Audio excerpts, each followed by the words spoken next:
Hello guys, അപ്പോൾ ഇന്നത്തെ നമ്മുടെ വീഡിയോ എന്ന് പറയുന്നത് traditional get ready with me ആണ്. അപ്പോൾ നമുക്ക് നേരെ വീഡിയോയിലേക്ക് പോകാം. അപ്പോൾ ഫസ്റ്റ് തന്നെ ഞാൻ ഒരു ഫൗണ്ടേഷനാണ് അപ്ലൈ ചെയ്ത് കൊടുക്കുന്നത്. ഫൗണ്ടേഷൻ മാത്രമേ ഫേസിൽ അങ്ങനെ അപ്ലൈ ചെയ്ത് കൊടുത്തിട്ടുള്ളൂ കേട്ടോ, വേറെ ഒന്നും അപ്ലൈ ചെയ്യുന്നില്ല.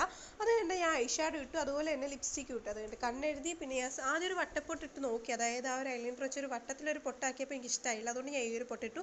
അതെൻ്റെ ഈ ഒരു ടോപ്പാണ് ഇട്ട് കൊടുക്കുന്നത്, ഒരു പട്ടുപാടൊരു ടോപ്പാണ്. പിന്നെ ഞാൻ ആദ്യം ഇട്ട ആ ഒരു ഇയർ റിങ് എനിക്ക് ഇഷ്ടമായില്ല. അതുകൊണ്ട് ഞാൻ അത് മാറ്റിയിട്ട് ഒരു ജുംക്ക തന്നെ ഇട്ടു കേട്ടോ. അത് കഴിഞ്ഞിട്ട് ഞാൻ ഈ ഒരു ചോക്കറാണ് ഇട്ട് കൊടുക്കുന്നത്. പക്ഷേ ഇട്ട് വന്നപ്പോഴാണ് ഗൈസ് അതിട്ട് തിരിഞ്ഞു പോയി. അപ്പോൾ ഞാനത് ഇപ്പോഴാണ് എനിക്ക് മനസ്സിലാവുന്നത്, അത് ആദ്യം എനിക്ക് മനസ്സിലായില്ല തിരിഞ്ഞു പോയതാണെന്ന്. അത് തന്നെ ഞാൻ പിന്നീട് ഊരി എന്നിട്ട് നേരെ ആക്കിയിട്ട് ഇട്ട് കൊടുക്കുന്നുണ്ട്. അത് കഴിഞ്ഞിട്ട് ഞാൻ വളയാണ് ഇട്ട് കൊടുക്കുന്നത്. വള അത് ഒരുപാടെണ്ണം ഉള്ളൊരു സെറ്റാണ്, അതായത് ഒരു കയ്യിൽ 4 എന്തോ വരുന്നൊരു സെറ്റാണ്. പക്ഷെ ഞാൻ ഓരോ കയ്യിൽ ഓരോന്ന് വീതമാണ് ഇട്ട് കൊടുക്കുന്നത്.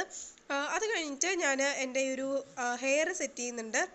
അപ്പോൾ ഇതാണ് ഞാൻ ഇടുന്ന വള കേട്ടോ, എനിക്ക് വളരെ ഇഷ്ടമുള്ളൊരു വളയാണ്. അത് കഴിഞ്ഞിട്ട് ഞാൻ എൻ്റെ ഹെയർ സെറ്റ് ചെയ്യുന്നുണ്ട്. ഹെയർ നല്ലോണം ഒരു 1 സൈഡിൽ ഇടാനാണ് ഞാൻ ആദ്യം വിചാരിച്ചത്. അത് കഴിഞ്ഞ് ഞാൻ 2 സൈഡാക്കി, അങ്ങനെ പല രീതിയിലാണ് ഞാൻ വീഡിയോയിൽ ഇട്ടത്.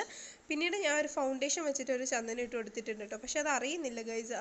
പിന്നെ ഇത്രയേ ഉള്ളൂ, ഇതൊക്കെയാണ് ഞാൻ ചെയ്തത്. അപ്പോൾ നിങ്ങൾ എൻ്റെ ആ ഒരു വീഡിയോ കണ്ടിട്ടില്ലെങ്കിൽ do check it out now. അപ്പോൾ നിങ്ങൾ ആ ഒരു വീഡിയോ ഒന്ന് കാണുക. അപ്പോൾ ഇത്രയേ ഉള്ളൂ ഇന്നത്തെ വീഡിയോ. നിങ്ങൾക്ക് വീഡിയോ ഇഷ്ടമായെന്ന് വിചാരിക്കുന്നു. സോ ഇഷ്ടമായ ലൈക്ക് ചെയ്യുക, ഷെയർ ചെയ്യുക, സബ്സ്ക്രൈബ് ചെയ്യുക. ആൻഡ് ദിസ് ഈസ് മിയാഷി സൈനിങ് ഓഫ്.